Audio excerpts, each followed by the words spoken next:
Olivier, what was the biggest difference for you tonight bouncing back? You're so efficient, especially on the offensive end. As a team, I think our mentality was the biggest difference.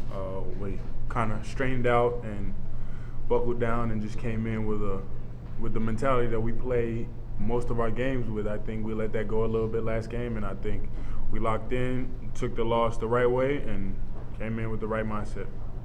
What did you see from Toby tonight getting some more minutes with your XO? Man, Tobe is incredible. You know, he's going to come in and he's going to get him some rebounds. He's going to find a way to get on the glass and affect the game with his physicality, and he's going to keep growing in that area. And then, you know, his post game is something he's still figuring out. But as you guys can see, he's strong inside, and, you know, he has a lot of potential.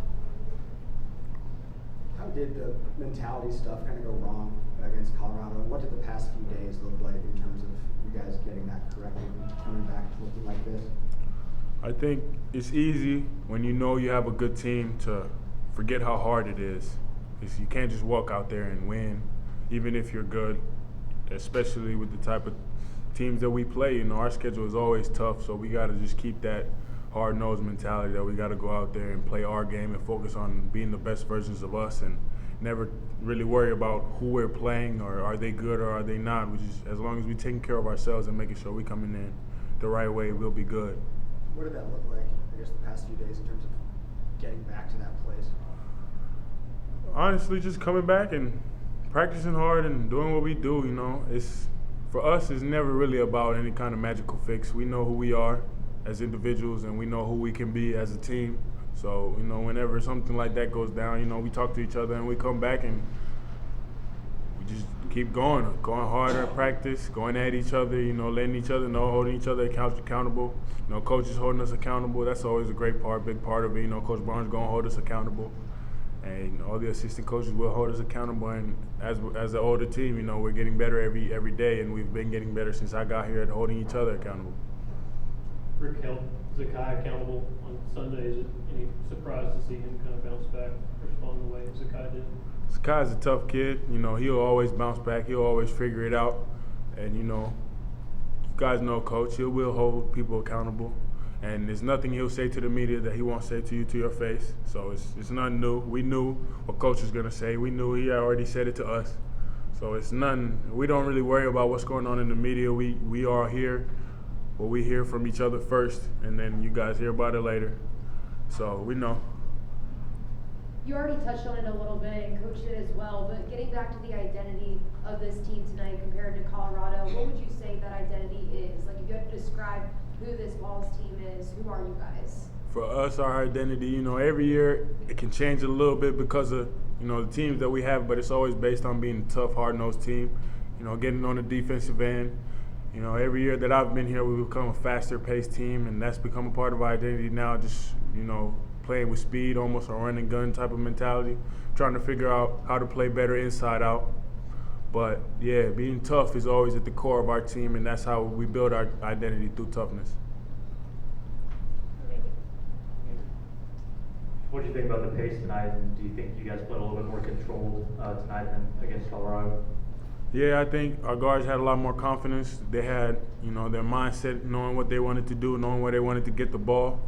And I think that always helps us a lot when we have clear objectives. And, you know, I think we can play fast. I think we played fast tonight, and I think we're going to keep becoming a faster-paced team as the year goes on, as we get used to each other, used to the things that we do, that everybody does. We have new players on the team, you know. I said this earlier, I myself am technically right now kind of a new player on the team. I missed a lot of last year. The team that we were when the year finished, I wasn't a part of that.